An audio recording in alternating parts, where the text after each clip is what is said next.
Namaste. My name's Gayatri and it's time for our sunrise meditation.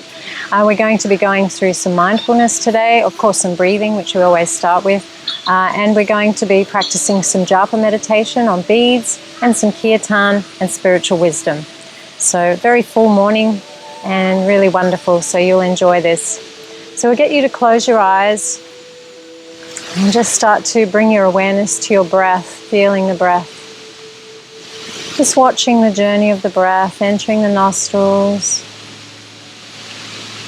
And then continue to watch as the breath touches the back of the throat, enters into the lungs.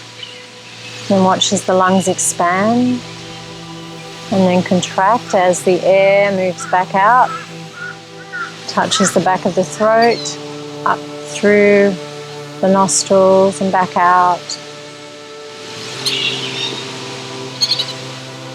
Slowing the breath down, we want a nice slow breath. Slowing the breath down helps to trigger the parasympathetic nervous system or the relaxation response.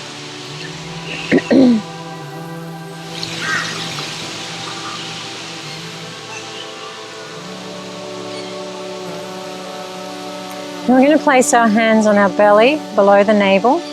We'll continue on with this slow, deep breath. We want to use the hands to guide the breath deep into the lungs, allowing the belly to expand. And as you exhale, navel draws in towards the spine as the breath leaves the body. Inhale, belly expands, and exhale, belly draws in. And just isolating the lower section of the lungs, keeping the rest of the lungs relaxed. And using the hands to guide the breath. Now you might like to squeeze the abdomen in at the end of each exhalation. Maybe for the first few breaths, this expels any stale air trapped in the lower lungs.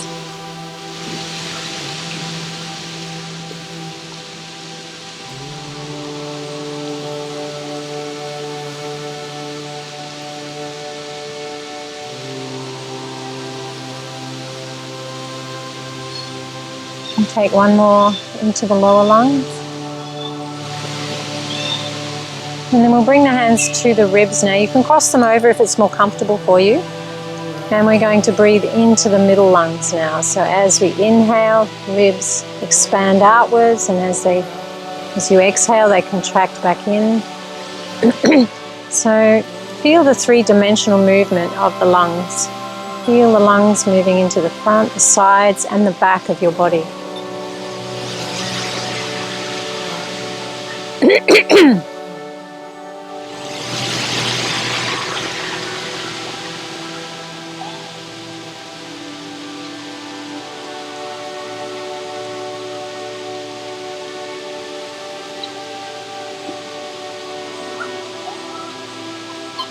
Three more breaths into the middle lungs.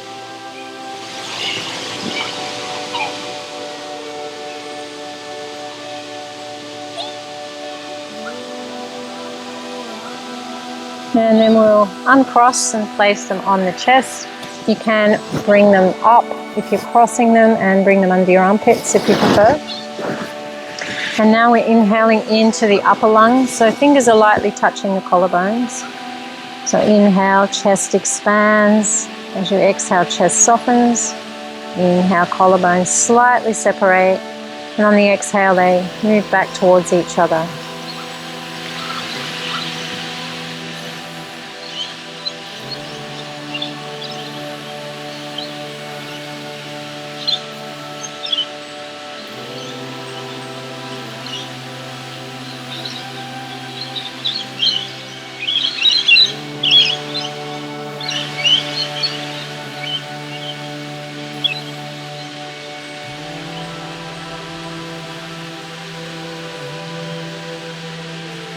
Take one more breath into the upper lungs. And we'll place one hand onto the center of the chest and the other hand below the navel. And we're going to join all three breaths now. And this is known as a complete yoga breath. So we want to fill the lungs from the bottom to the top and empty them from the top to the bottom. So you can think of it, the lungs as being like a balloon or a cup. When you fill the cup, fills from the bottom to the top. When you empty the cup, it empties from the top to the bottom. So inhale, belly expands, then ribs, then chest. Exhale, chest softens, ribs draw in, navel draws in. So this is where the breath becomes like a wave on the seashore. Nice, slow, deep, and rhythmical.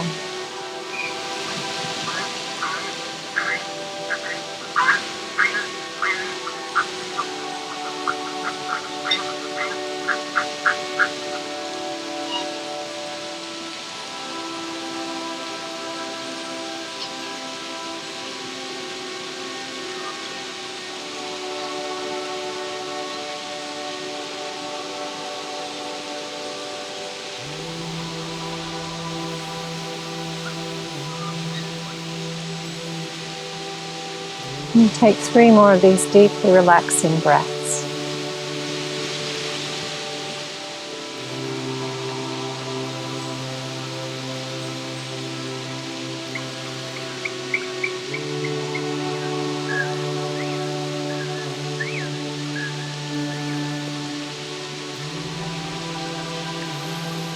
And then you can rest your hands in your lap. Relaxing your breaths a little. We want to still keep this nice rhythm, and hopefully you've slowed the breath down now so it'll stay slower throughout the rest of our morning meditation. And you'll probably notice that your mind has become calmer. The pranayama or breathing exercises calm the mind. So I want you to now close your eyes softly if they're not already closed, and we're going to gaze upwards just softly to the space between your eyebrows. And I want you to imagine that you're standing there at the entry of a big, long corridor. And there's lots of doors along the corridor, both on the left and the right. So I just want you to take note of what this corridor is like in your mind's eye. So is it a wide corridor, a narrow corridor? Does it have a high ceiling or a low ceiling, or maybe no ceiling? Maybe there's just a bigger expanse of space above the corridor. What's the flooring like? Maybe timber, slate, tiles, carpet.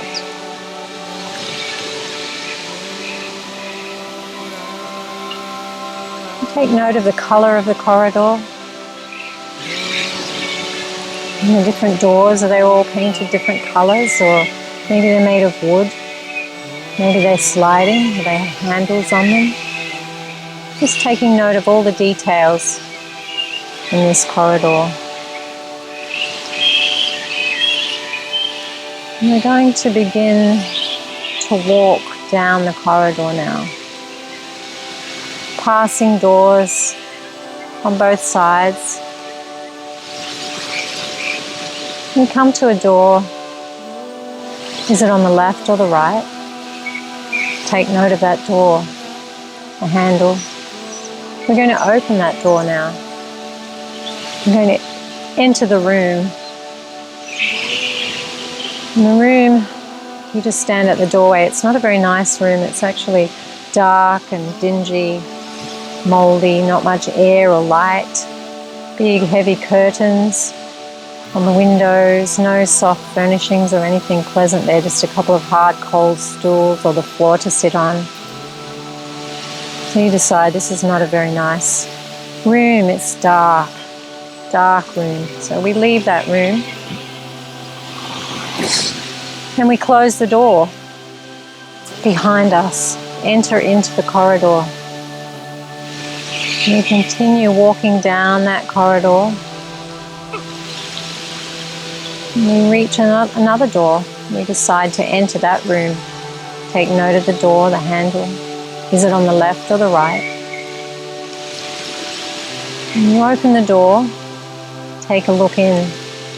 This room is really beautiful. It has soft handle light. It has plenty of nice breezes. There's some beautiful couches and Nice soft furnishings, floor cushions and big fluffy rugs. You feel that you could make yourself quite comfortable in this room. A nice positive room. So you decide to close the door behind you and stay in this room for some time, just enjoying the nice warmth and comfort of this room. And after some time, you leave that room and close the door behind and continue on down that corridor. It's entering different doors to the right, to the left. Some of the doors are very positive and beautiful, and others are very negative and dark. So similarly, our mind is like this corridor with many rooms. Many rooms, the rooms of the mind. And we can choose to enter these rooms. We can choose to stay in these rooms. We can choose to lock the door behind us. We can choose to leave the rooms. And we can choose which room we enter. So we have the power to choose which rooms we want to stay in and which rooms we want to leave. So the next time that you're spending a lot of time in a dark place, a dark room, ruminating over and over your different problems and anxieties and worries, remember that you can choose to leave that room. You don't have to stay there. You can move to another room. There's plenty of rooms in the mind, plenty of positive rooms that you can move to. Meditation room, the relaxation room, the happy room. There's positive rooms that we can be spending our time in. So if you do have a lot of problems that you need to solve, even if you leave the room and enter a positive room for a little while, you'll find that you'll be able to go back into that room refreshed, and you'll be able to deal with your problems in a much better consciousness.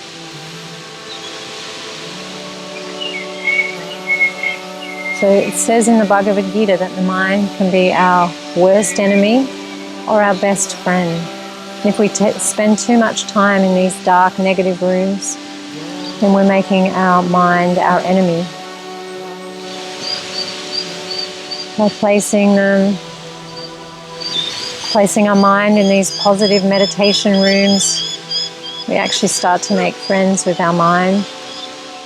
And we can live a much more peaceful, harmonious life. And if we're peaceful, we're happy.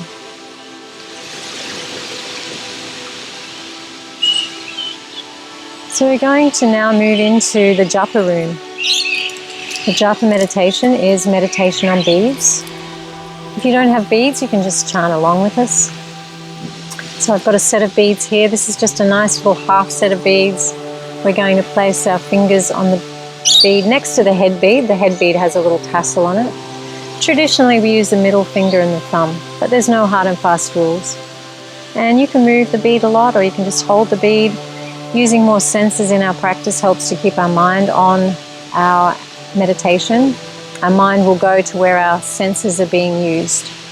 So we'll start on the bead next to the head bead, and we're going to say the mantra Hari Bol, Nitai Gaur, Hari Bol. And then we're moving to the next bead, Hari Bol, Nitai Gaur, Hari Bol. And we're going to continue on moving from one bead to the next until we move all the way around back to the head bead once again. So with mantra meditation, man means mind and tra means to draw away. So a mantra is to draw your mind away from your worldly worries and place it in the spiritual realm, place it on these spiritual sounds. And the more you place your mind on these spiritual sounds, the more your mind will take on the qualities of these spiritual sounds. So we'll start now. I'll say the first bead and you can join in whenever you feel comfortable doing so. Try to keep your mind on the sound. If the mind wanders off, which it will do, the mind is pretty crazy, just keep bringing it back. We need to train the mind, so this is a great way to begin that training. Bring the mind onto the sound vibration. Hold it within your mind. And when you're practicing your meditation, we're not only removing the negatives, those thoughts and worries and anxieties, but we're adding a positive to our mind. So it's a twofold mission. removing the negatives and adding a positive. So we're taking our mind off our worries and placing it on these beautiful sacred sounds descending from the spiritual realm. Haribol, Nitai Gaur, Nitai Gaur, Haribol. Haribol, Nitai Gaur, Nitai Gaur, Haribol. Haribol, Nitai Gaur, Nitai Gaur, Haribol. Haribol, Nitai Gaur, Nitai Gaur, Haribol. Haribol, Nitai Gaur, Nitai Gaur, Haribol.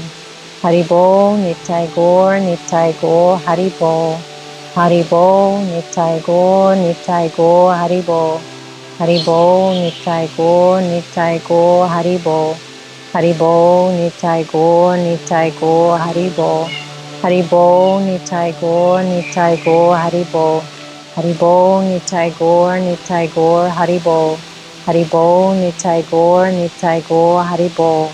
Haribol, Nitai Gaur, Nitai Gaur, Haribol. Haribol, Nitai Gaur, Nitai Gaur, Haribol. Haribol, Nitai Gaur, Nitai Gaur, Haribol. Haribol, Nitai Gaur, Nitai Gaur, Haribol. Haribol, Nitai Gaur, Nitai Gaur, Haribol. Haribol, Nitai Gaur, Nitai Gaur, Haribol. Haribol, Nitai Gaur, Nitai Gaur, Haribol. Haribol, Nitai Gaur, Nitai Gaur, Haribol. Haribol, Nitai Gaur, Nitai Gaur, Haribol. Haribol, Nitai Gaur, Nitai Gaur, Haribol. Haribol, Nitai Gaur, Nitai Gaur, Haribol. Haribol, Nitai Gaur, Nitai Gaur, Haribol. Haribol, Nitai Gaur, Nitai Gaur, Haribol. Haribol, Nitai Gaur, Nitai Gaur, Haribol.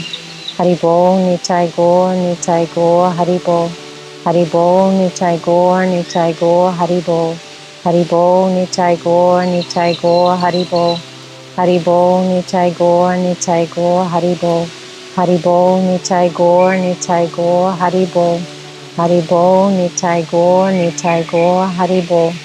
Haribol, Nitai Gaur, Nitai Gaur, Haribol. Haribol, Nitai Gaur, Nitai Gaur, Haribol. Haribol, Nitai Gaur, Nitai Gaur, Haribol. Haribol, Nitai Gaur, Nitai Gaur, Haribol. Haribol, Nitai Gaur, Nitai Gaur, Haribol. Haribol, Nitai Gaur, Nitai Gaur, Haribol. Haribol, Nitai Gaur, Nitai Gaur, Haribol. Haribol, Nitai Gaur, Nitai Gaur, Haribol. Haribol, Nitai Gaur, Nitai Gaur, Haribol. Haribol, Nitai Gaur, Nitai Gaur, Haribol. Haribol, Nitai Gaur, Nitai Gaur, Haribol. Haribol, Nitai Gaur, Nitai Gaur, Haribol. Haribol, Nitai Gaur, Nitai Gaur, Haribol. Haribol, Nitai Gaur, Nitai Gaur, Haribol. Haribol, Nitai Gaur, Nitai Gaur, Haribol. Haribol, Nitai Gaur, Nitai Gaur, Haribol. Haribol, Nitai Gaur, Nitai Gaur, Haribol. Haribol, Nitai Gaur, Nitai Gaur, Haribol. Haribol, Nitai Gaur, Nitai Gaur, Haribol. Haribol, Nitai Gaur, Nitai Gaur, Haribol. Haribol, Nitai Gaur, Nitai Gaur, Haribol. Last one. Haribol, Nitai Gaur, Nitai Gaur, Haribol. Just hold the mantra there within your mind. Very soothing for the mind and the heart. So you can do as many of these rounds as you like. I do quite a lot myself every morning. It's a really wonderful way to start your day. But the main thing is regularity. So if you can just do one round every day, you'll find that there'll be a huge difference in your life. It's just a matter of practicing on a daily basis if you possibly can. So we're moving into a little bit of kirtan now.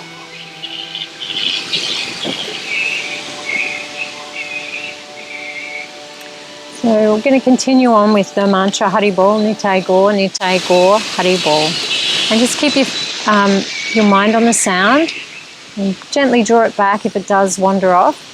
And I'll sing the mantra through once and then you respond.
Just finishing off with a little bit of spiritual wisdom. This is from a really fantastic website. If you want more information about yoga wisdom, the website's called wisdom.yoga. And this is the sweet fruit of self-realization. The sweet fruit of self-realization is to experience deep and lasting inner peace and happiness, a life full of meaning and purpose, and fearlessness in the face of death. According to ancient yoga scripture, in order to achieve the highest happiness of wisdom and spiritual love, we need to know our true identity. This means finding the answers to the question, who am I? What is my purpose in life? Why am I here? Nothing could be more practical and important. Nothing could be a more practical and important use of your time and energy than seeking to discover the answer to the question of your true identity. The answer to the question, who am I? How we identify ourselves deeply impacts the most important aspects of our life. Where we believe happiness can be found, how we define success, the nature of our relationships with others, and so on.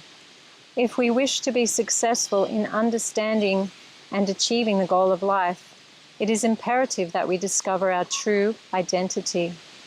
To discover one's true identity is the actual goal of, and indeed the real definition of yoga. Thus, the path of yoga is also called the science of identity, for it is on this path that we can achieve self-realization or enlightenment. This is the goal of all serious, sincere yogis, the ultimate goal of yoga practices and the goal of a yoga lifestyle. Through regular contemplation upon yoga wisdom, combined with the practice of meditation, kirtan, and living a yoga lifestyle, one becomes increasingly enlightened as the layers of misconception covering our hearts and minds are gradually cleansed away. This yoga wisdom emanates from the Supreme Soul and has been handed down since time immemorial from self-realized spiritual yoga masters to their disciples. In contrast to mundane information which can be speculated on or debated, in the yoga tradition, the yoga system, one receives yoga wisdom in a humble and receptive way, yet in a discriminating and not blind way. So there's some beautiful words to contemplate upon. I hope you enjoyed the morning session, and have a lovely day. Namaste.